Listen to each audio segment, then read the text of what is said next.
factors affecting working capital requirements. In yesterday's class, we have learned the first 5 factors. Trust me, the first 5 factors are a bit tricky but are very important. You have to get a hang of these points by learning them, by writing them, right? So, without wasting time, we will be doing the next 5 factors today.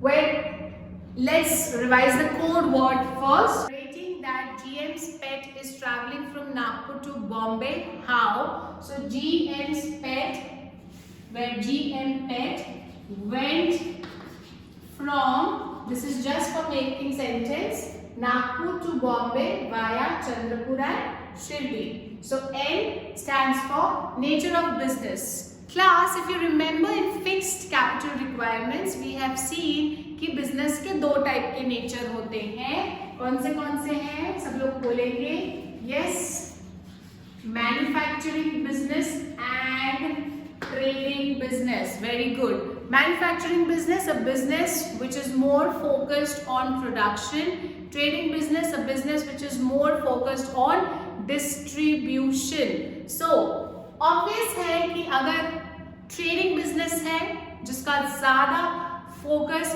product के distribution पे है तो उसे working capital requirement ज़्यादा लगेगा. But if the business is manufacturing business, definitely fixed capital requirement ज़्यादा रहेगा. Right? So यहाँ आपको ये लिखना है कि nature of business manufacturing है कि trading है तो fixed capital requirement कम, working capital requirement ज़्यादा. Right? Moving to next point, that is B. B stands for business cycle. Now, what is a business cycle? See, हर इंसान की जिंदगी में कुछ उतार चढ़ाव होते हैं. वैसे ही हर बिजनेस की टेन्योर में, हर बिजनेस की लाइफ में भी कुछ उतार चढ़ाव होते हैं. जैसे कि इस तरीके से, इस उतार को कहते हैं, इस चढ़ाव को कहते हैं बूम यानी कि तेजी. इस उतार को कहते हैं डिक्लाइन यानी कि मंदी. Right? So business cycle, the business in which it is operating, the economy, the trend in which it is operating, what is the cycle which the business is currently passing through? Is there a boom in the economy? Is there a boom in the business cycle or is there a decline in the business cycle? Boom का मतलब होता है तेजी, जहां पर products की requirement ज्यादा होती है.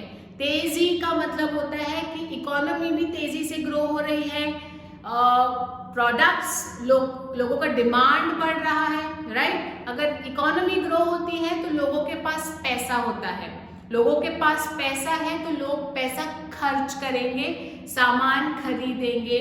सो बूम में जनरली डिमांड बढ़ता है, डिमांड बढ़ेगा तो सेल्स बढ़ेगा. For example, let's take an example of coolers, air conditioners in summer season. Suddenly in summer season the demand of air coolers, air conditioners ये बढ़ जाता है.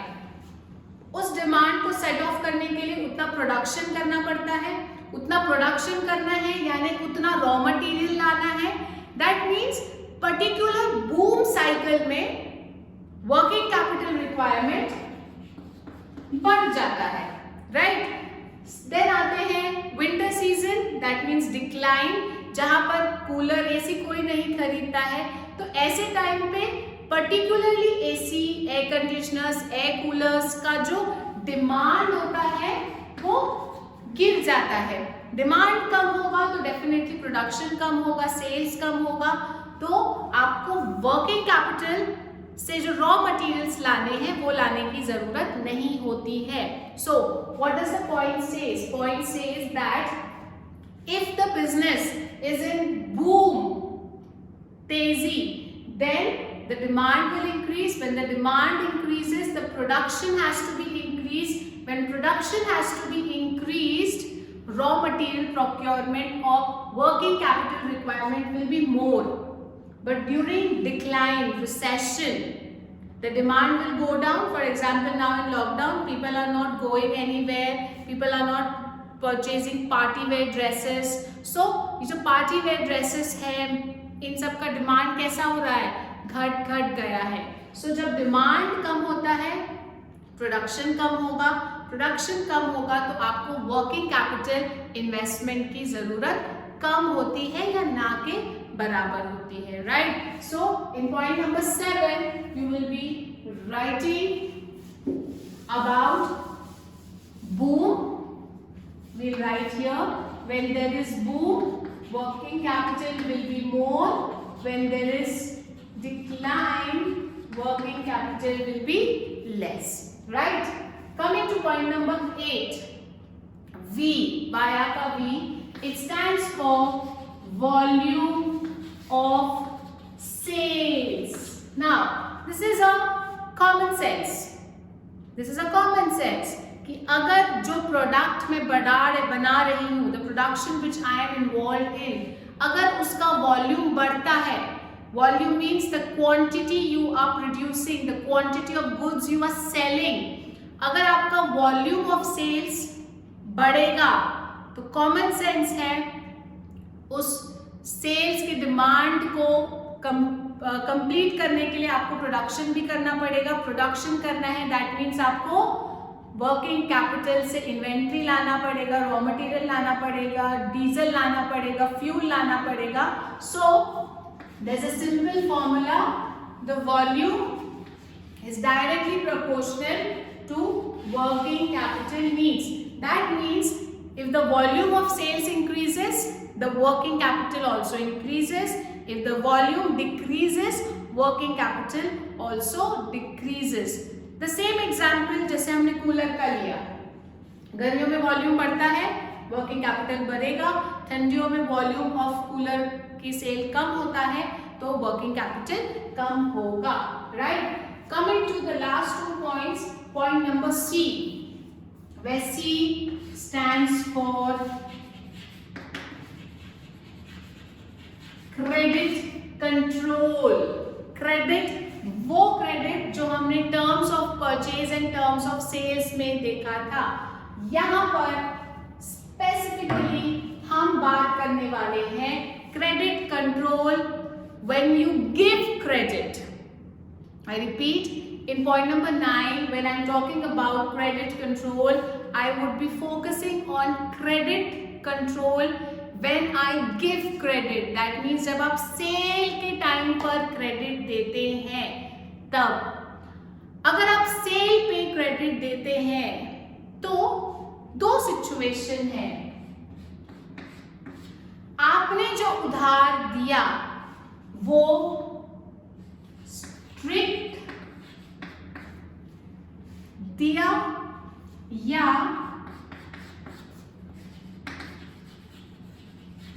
लिबरल दिया. अब मैं इसको अच्छे से समझा रही हूं, समझो. Whenever you give credit, see the world, the entire business of the world, the entire business of India or other countries, it survives on credit, right? मुझे अगर कोई उधार नहीं दे रहा है तो मैं उसके साथ बिजनेस नहीं करूंगी, क्योंकि ये ट्रेंड है. एक बिजनेस दूसरे बिजनेसमैन को, एक बिजनेस दूसरे कस्टमर को उधार देता ही है. सवाल उठता है कि आप जब किसी को उधार देते हो और जब आप उस उधार को रिकवर करते हो, वापस चाहते हो, तो आपका जो क्रेडिट पॉलिसी है, आई रिपीट, आपका जो क्रेडिट पॉलिसी है, क्या वो स्ट्रिक्ट है या वो लिबरल है.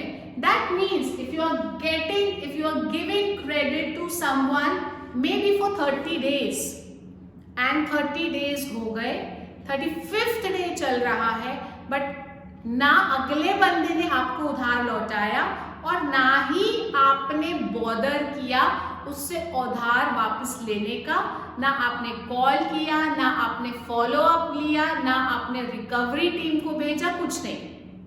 So in such circumstances, your credit policy, the terms on which you give credit to other people are very loose, very liberal.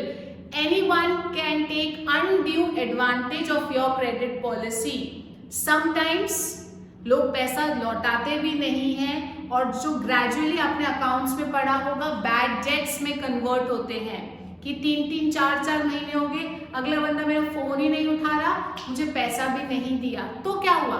आपका तो नुकसान हो गया, आपका क्रेडिट पॉलिसी साउंड नहीं था, आपका क्रेडिट पॉलिसी लूज है, ढीला ढाला है, इस वजह से आपका वर्किंग कैपिटल का नुकसान हुआ। दैट मीन्स अब उस चीज को सेट ऑफ करने के लिए, उतने गैप को फुल करने के लिए आपको कहीं बाहर से वर्किंग कैपिटल लाकर काम करना पड़ेगा, राइट? बट अगर आपका क्रेडिट पॉलिसी साउंड होता, स्ट्रिक्ट होता, 30 डेज ऑन 31st डे और मे बी 28 डे, 2 दिन पहले ही आपने कॉलिंग स्टार्ट कर दिया for reminder on the day you are sending someone to recover the money. So this is how, if your credit recovery policy, if your credit policy is strict, sound, very viable, आपको पता है कि आप किसी को उधार दे भी रहे हो तो टाइम पर वापस मिल जाएगा, तो आपको टेंशन लेने की जरूरत नहीं है। In fact extra working capital store करने की जरूरत नहीं है। सो point number 9 में you talk about credit control.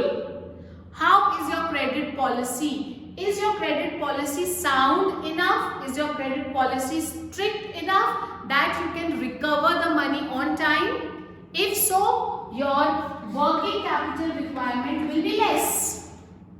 But if your credit policy is very loose, very liberal, people are taking undue advantage, they are not paying you on time, everything is upset, but आपको तो business चलाना है, तो आप कहीं से उधार ला रहे हो, एक्स्ट्रा वर्किंग कैपिटल स्टोर कर रहे हो, तो ऐसे सिचुएशन में the working capital will go high, right? So credit control policy तेज है, लिबरल है, लूज है, इस पे भी डिपेंड करता है कि आपका वर्किंग कैपिटल कैसा रहेगा।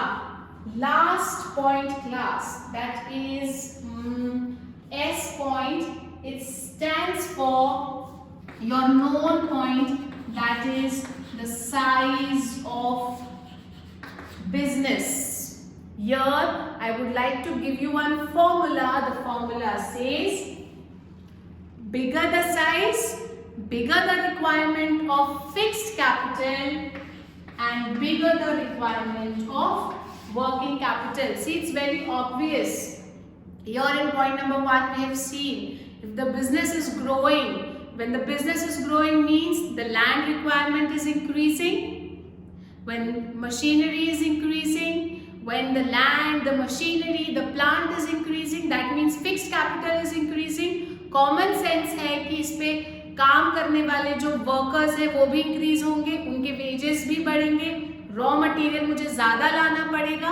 सो इस तरीके से अगर बिजनेस का साइज बढ़ता है तो फिक्स्ड कैपिटल तो बढ़ेगा, साथ में वर्किंग कैपिटल भी बढ़ेगा, right? So with this class we end up all the 10 points.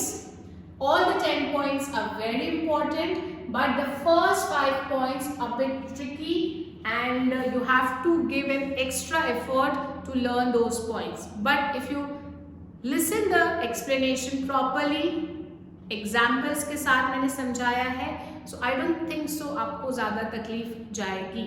So with this we end up. Keep studying, stay in touch, take care of yourself. That's all for the day. Have a good day. Bye.